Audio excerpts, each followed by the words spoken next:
در شهر خوجند دوری ولایتی آزمون کدبانوی بهترین برگزار گردید که در آن غالبان دوری اول از 18 شهر و ناحیه ولایت سوخت شرکت ورزیدند. مقصد از برگزاری آزمون مذکور جلب زنان و دختران هنرمند و صاحب ذوق با احیا و رشد عنعنه‌های ملی، بلند برداشتن معرفت خانه‌داری، آموده نمودن دختران به حیات مستقلانه، پرورش احساس خودشناسی و میهن‌پرستی، اینچنین حفظ و نگهداشت بهترین سنت‌های نیاگان در سمت آموده نمودن خوراک‌های ملی، خورش‌های بولذت و طعام‌های محلی میباشد. آزمون در چند نامیناسیون برگزار گردید که در آنها کدبانوها مهارت خود را در آرایش دسترخوان، طرز استفاده بری و جایگزینی ظرف‌ها، آموده و پیشنهاد طعام‌های گوناگون ملی، خوراک‌های محلی و معاصر، اینچنین پختن نمودهای گوناگون نان و محصولات نانی به نمایش گذاشتند. خوشبختانه با شرافتی استقلالیت دولتی، دستگیری و تشبس‌های پیشوای معظم ملت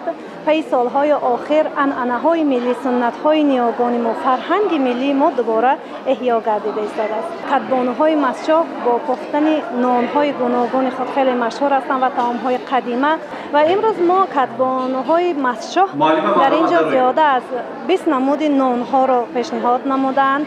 طعام‌های ملی از قبیل خروتاب، حولای سفیدک، حولای قیماقی، روغن زرد، خرد و دیگر نمود مهارت کدبانوی خود را اینجا پیشنهاد کرده.